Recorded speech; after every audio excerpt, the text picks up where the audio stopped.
Shalom, selamat pagi. Untuk mendengarkan firman Tuhan, marilah kita berdoa.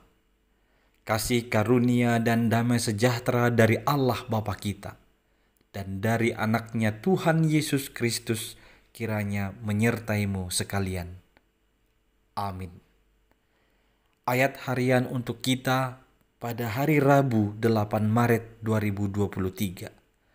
Tertulis dalam Injil Yohanes pasal 3 ayat 30. Ia harus makin besar, tetapi aku harus makin kecil. Saudara-saudari yang terkasih dalam nama Tuhan Yesus Kristus, saya yakin kita sudah pernah mendengar sebutan atas karakter buruk seseorang yang dikenal dengan singkatan SOS. Senang melihat orang susah, susah melihat orang senang. Ini adalah satu karakter buruk dari manusia yang tidak terima orang lain itu lebih senang, lebih hebat, lebih tinggi darinya. Bahkan kesenangannya adalah jikalau dia yang lebih hebat dari semuanya. Dan yang paling parahnya lagi, dia bisa mengarang cerita untuk mendiskreditkan orang lain yang dianggapnya mulai menandingi dia atau melebihi dia. Tentu ini adalah satu karakter buruk yang harusnya tidak dimiliki oleh pengikut-pengikut Kristus. Sebaliknya kita harus memiliki karakter baik seperti yang ditunjukkan oleh Yohanes Pembaptis, yakni kerendahan hati. Dalam pelayanannya untuk mengabarkan pertobatan, untuk membaptis baptisan pertobatan, dia senantiasa menunjukkan kerendahan hati. Terlebih di saat para murid-muridnya datang melapor kepadanya. Mereka melaporkan bahwa Yesus yang telah dibaptis oleh Yohanes di sungai Yordan itu ternyata telah membaptis orang lain juga dan sangat banyak yang datang kepada dia.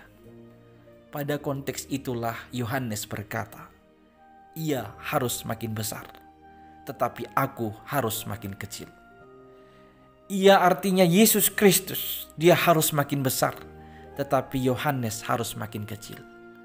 Yohanes tahu dan menunjukkan imannya bahwa Yesus itu bukanlah berasal dari dunia ini.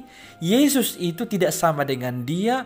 Yesus itu adalah Mesias, sang juru selamat yang penuh dengan kuasa dan kemuliaan. Maka dia harus lebih besar, dia harus makin besar, dan Yohanes sendiri harus semakin kecil. Dalam perbuatan-perbuatannya yang baik, pelayanan yang dikerjakannya, haruslah nama Yesus yang makin besar, bukan nama Yohanes sendiri. Ini adalah satu teladan yang perlu kita ikuti sebagai pengikut-pengikut Kristus. Bisa saja kita telah melakukan banyak hal yang baik dalam persekutuan kita, dalam kelompok kecil kita, atau di dalam gereja di mana kita terdaftar sebagai jemaat saat ini. Belajarlah kerendahan hati sebagaimana Yohanes tunjukkan. Kebaikan apapun yang telah engkau perbuat, pelayanan hebat yang bagaimanapun yang telah engkau kerjakan, janganlah kiranya engkau mengharapkan supaya engkau yang lebih besar. Tapi sebaliknya, biarlah lewat pekerjaan-pekerjaan baikmu, biarlah lewat pelayanan-pelayananmu yang hebat, nama Tuhan semakin besar, nama Tuhan semakin dipermuliakan di antara orang-orang di sekelilingmu. Kerendahan hati dalam melayani, kerendahan hati dalam melakukan perbuatan baik, itu yang diinginkan Tuhan darimu pada hari ini. Milikilah kerendahan hati yang demikian. Ingatlah Tuhan Yesus pernah berkata, berbahagialah mereka yang rendah hati karena mereka akan ditinggikan Tuhan. Sebaliknya celakalah mereka yang meninggikan hati karena mereka akan direndahkan oleh Tuhan. Berbuatlah senantiasa sesuai dengan kehendak Tuhan dan lakukanlah yang terbaik yang ada padamu, tetap dalam kerendahan hati. Amin. Kita berdoa. Ya Tuhan Allah kami, Engkau adalah Allah yang Maha Kuasa. Biarlah namamu semakin dikenal dan semakin dimuliakan. Dan ajarlah kami untuk senantiasa rendah hati. Perbuatan baik atau pelayanan hebat apapun yang kami sedang kerjakan dan yang sudah kami kerjakan, jauhkanlah kami dari kesombongan. Tapi biarlah semua itu hanya demi kemuliaan namamu saja. Dalam Kristus Yesus kami berdoa. Amin.